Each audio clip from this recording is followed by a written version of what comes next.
you got the police telling people to drop knives, and they're not dropping their knives, and they're going ham. And yeah, hey, did you and you got this slaughtering people. Those were the people that was getting shot. Yeah, and I had no problem with it because I could have been a dude getting stabbed up.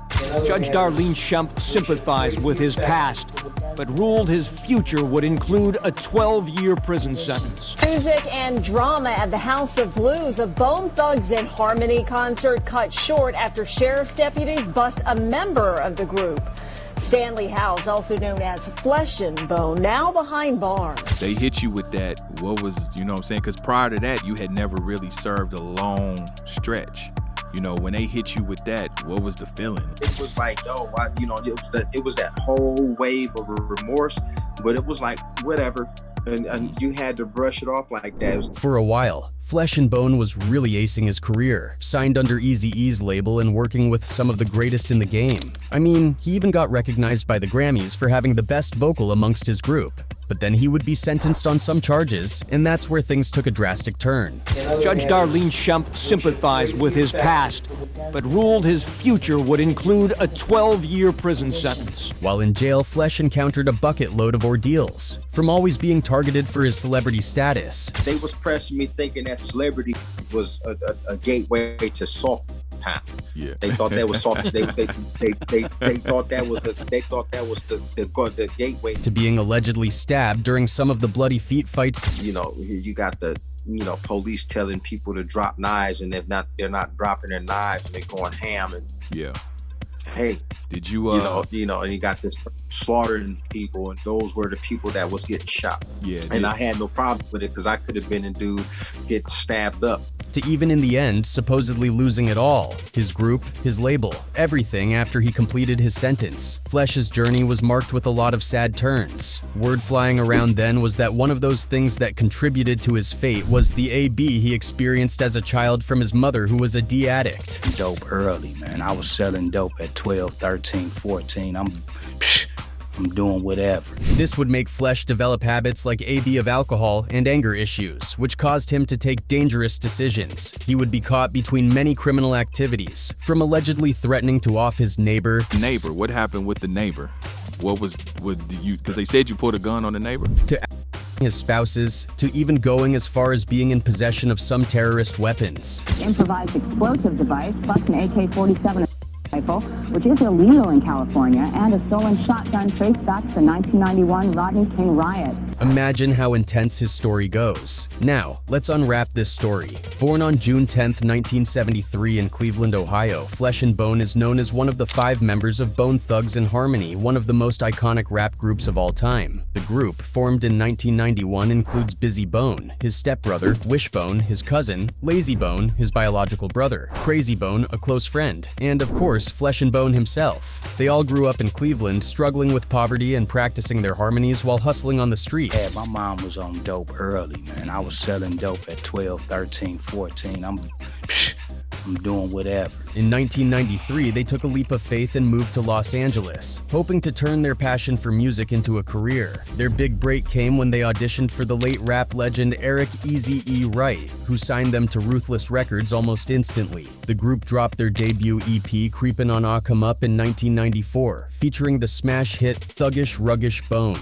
The momentum only grew in 1995 when they released their second album, E, 1999 Eternal, packed with hits like First of the Month and East 1999. But Eazy-E passed away in 1996, shortly before the album's release due to some alleged health complications. In an attempt to honor Eazy, the group came up with Thaw Crossroads, a heartfelt tribute that became a chart-topping hit and earning them a Grammy Award. Flesh's journey took a bittersweet turn afterwards. He faced his own battles. By 1995, his legal troubles started making headlines. But let's take it from some of prominent ones. The '97 incident. Stanley Flesh and Bone House, then 24, 24, and his brother-in-law Jamar Tarek Cole, 19, were arrested at his house in Chatsworth after neighbors called the police about gunshots. On Monday afternoon, Stanley House, better known as Bone Thugs member Flesh and Bone, was released by Los Angeles police after posting a $500,000 bail. House was arrested July 4th after neighbors reported hearing gunshots at his home. When officers arrived, they searched the house and found an unregistered AK-47 rifle, along with other weapons, including a shotgun that had reportedly been stolen from a pawn shop during the 1991 King riot. They also recovered spent shotgun casings in the backyard, pointing to more trouble. Authorities went on to claim that there was a bomb squad, and they found an explosive device in Flesh's possession, bigger and far more powerful than a firecracker. Improvised explosive device plus an AK-47 rifle, which is illegal in California, and a stolen shotgun traced back to the 1991 Rodney King riot.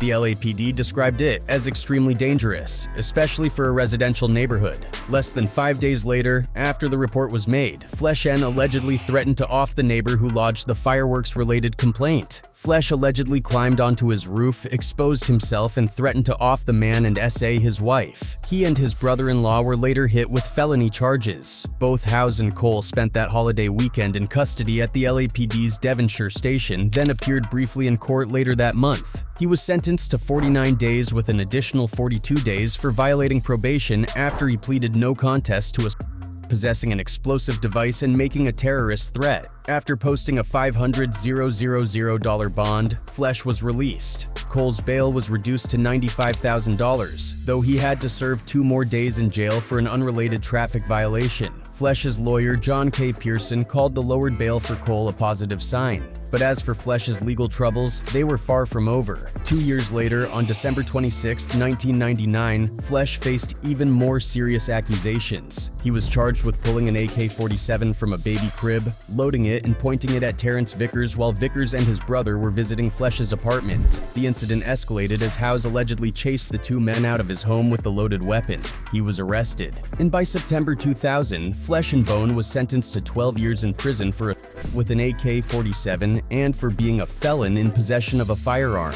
The charges carried a maximum sentence of nearly 20 years. But Superior Court Judge Darlene Scamp gave him a reduced sentence after reviewing evidence of the rapper's troubled childhood. This is one of the worst cases I've read in terms of childhood AB, the judge said. In court, Flesh acknowledged his mistakes, saying, "I know I must be punished." Despite his victim testifying that Flesh was a friend and denying the allegations, the jury convicted him of the It was a turning point in Flesh's life, marking the beginning of a long journey through the legal system. Flesh and Bone's defense attorney, Jonathan Kistler, argued for a 10-year sentence, pointing out that his client had endured a traumatic childhood filled with beatings and head injuries that still affected him as an adult. He loves guns, and that's something that bothers the court, society, and even himself, Kistler admitted. Prosecutor Shelley Samuels wasn't buying it, though. She argued for a harsher sentence, saying, "He's someone who loves guns, ignores court orders, and has a knack for violence." Court documents revealed that since the mid-90s, Flesh had been convicted 7 times for crimes ranging from assault to spousal AB, and 2000 was just the year that the law decided to put an end to it. Along with his 12-year sentence, the court required him to attend anger management classes. On July 13, 2008, Flesh and Bone finally walked out of Pleasant Valley State Prison in Coalinga, California, where his family and loved ones were waiting to welcome him back.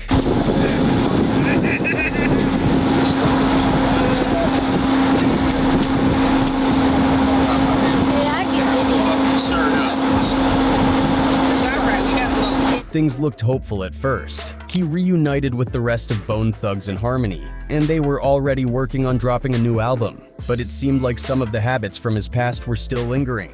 On April 2, 2009, TMZ reported that Flesh was arrested in Santa Clarita, California, on gun possession charges and held without bail. However, those charges were dropped just a few weeks later on April 20th, after the defense presented new information that led prosecutors to dismiss the case. It looked like he had dodged a bullet, literally and figuratively. But trouble wasn't done chasing him yet. On March 28, 2010, during a Bone Thugs and Harmony reunion tour, Flesh was arrested again, this time on a 10-year-old felony warrant during a performance at the House of Blues in Cleveland, Ohio. Music and drama at the House of Blues. A Bone Thugs and Harmony concert cut short after sheriff's deputies bust a member of the group.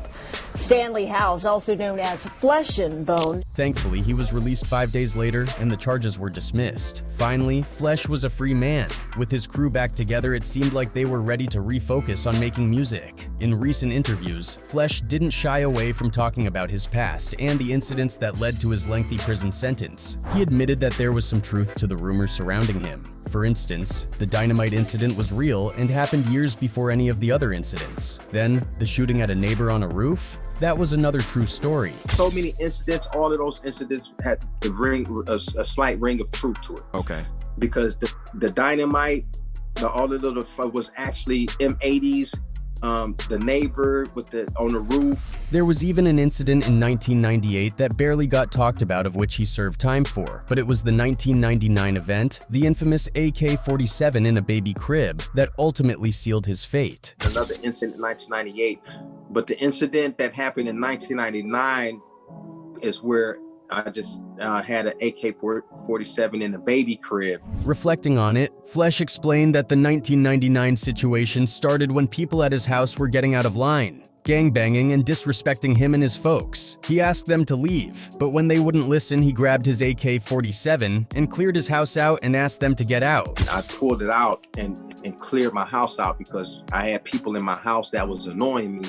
So I pulled my gun out and I told motherfuckers to get out. The people he chased out ended up calling the cops, and that's how he got caught. When the court case rolled around, Flesh found himself back in front of the same judge who had previously given him multiple chances. Basically, it was one of those situations where I ended up back in the same courthouse with the same judge that gave me a break the first time and the second time, and I'm back into the third time. This time, though, she'd had enough. She was like, "Enough is enough. You're a threat to the streets and society, and we have to take you off the streets for a while," Flesh recalled.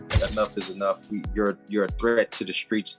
You're a threat to society. We got to take you off the streets for a while, and then here comes the 10 years. While he ended up serving 12 years behind bars, he admitted that he felt regret and had no choice but to accept the situation. They hit you with that. What was, you know what I'm saying? Because prior to that, you had never really served a long stretch. You know, when they hit you with that, what was the feeling like? Oh yeah, it wasn't nothing you can do at it. It was like, yo, it was that whole wave of remorse, but it was like, whatever. And you had to brush it off like that. Life in prison wasn't any easier. Flesh was thrown into general population, where he quickly learned how rough things could get. From bloody fights to people trying to test his boundaries, it wasn't a walk in the park. Did they have you in Gen Pop or in sensitive needs because of your celebrity? I was in general population. It came with its pros and its cons. It's friends and its foes, and I had some rough edges, had a few fights. Did ever try to press you? Did you have to knife up? Oh hell yeah, they got their mother ass kicked too if they did. But Flesh wasn't about to let anyone push him around. He fought back when needed and even took down a few inmates. They was pressing me thinking that celebrity was a gateway to soft time. They thought that was the gateway to we can take advantage in him and had him send us money on our books, and we just gonna push up on him and all that. Man, I had to knock it out of a variety of. It wasn't smooth sailing, but Flesh handled it the only way he knew how, by standing his ground. When he got out, the tension started bubbling. Flesh felt like his contributions were being overlooked by his label before he got into jail, so he shone light on it. Back when E1999 Eternal dropped, things were already shaky. After Eazy-E passed, Flesh was dealing with his struggles and went off the radar. Even though he had recorded 13 to 14 tracks for the album, there were no traces. I was off the chain, but I still maintained. I was still hot with the pen. I was still doing my thing, dropping it, but I was off the hook. It's time to drop that record, and Eazy-E wasn't alive to see that album come out. Now, when he passed away, in comes the new staff, and in comes the people to take over. The people that are there now did the best that they could to try to get rid of Flesh. That's 100% real. When East 1999 dropped, before it dropped, bro, I was probably on about maybe it was about 17 songs on that album. I was probably on like 13 or 14 songs on that album. Took me off everything without me knowing. Like they just went in there. Somebody decided to take Flesh off the whole album, and they barely left me on the few that I'm on. You dig what I'm saying? His parts were erased. Fans noticed, and the buzz was heating. What happened to the member who had played such a pivotal role in their rise? Would Eazy-E have allowed that to happen? Flesh didn't think so. Flesh went on and opened up about the love and support Eazy-E had shown him before death. As the oldest member of the group, Flesh had naturally stood out, and Eazy made sure of it. During a photo shoot for Creepin' on Ah Come Up, Eazy-E intentionally made Flesh the focus, ensuring he shone brighter than anyone else. When we did the Creepin' on the Come Up album cover, Eazy-E takes full credit for that. And he went, and that was his idea. He had me hold a light like this to make to light up my face. He took the camera in front of it, snapped it, and he put that together as a collage. That moment felt like a symbolic passing of the torch, with Eazy putting Flesh in the spotlight. And that was Eazy-E. It was Eazy-E that painted me as I'm already the big bro, but he already put me in that light. Like, this is the spirit of Bone Thugs and Harmony in this light like that. But everything changed after Eazy's death. The original Ruthless Records team left, and the new management didn't seem to care about continuing Eazy's vision. Flesh felt targeted, like the new crew was determined to edge him out of the picture. Was it because they feared his presence, or was there jealousy brewing within the clique itself? I feel that these motherfuckers, in the sense of was scared of Flesh, homie.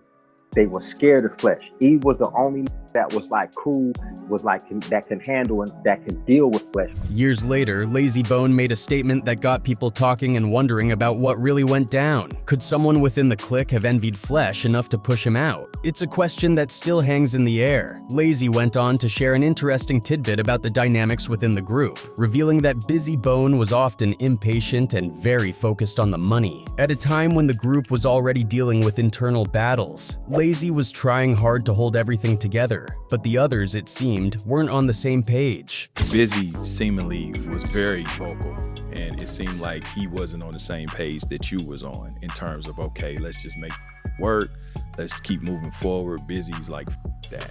I guess the infighting kind of started just with difference of opinion of how to move forward with the business. Absolutely. B wanted his results right there, right then, right now. I want my right now, like that, right now. Don't work like that, man. Sometimes you gotta be patient. The internal strife was, I wanna remain loyal to where we come from. Want their money right now. This little insight left fans buzzing with speculation, wondering what was really happening behind the scenes. But really, looking back, E1999 Eternal wasn't the only album where Flesh was noticeably absent from the cover. The same thing happened with The Art of War, even though both albums dropped before he went to jail. E1999 Eternal came out in 1995, and The Art of War followed in 1997, so the mystery of why Flesh wasn't front and center on these major projects raised plenty of eyebrows even back then. After Flesh's sentencing, the group didn't hit pause. They kept releasing music. In 2002, they dropped Thug World Order, an album that marked a significant shift in tone for the group. Instead of their usual gritty, street-inspired lyrics, this album leaned heavily into politically charged themes and introspection.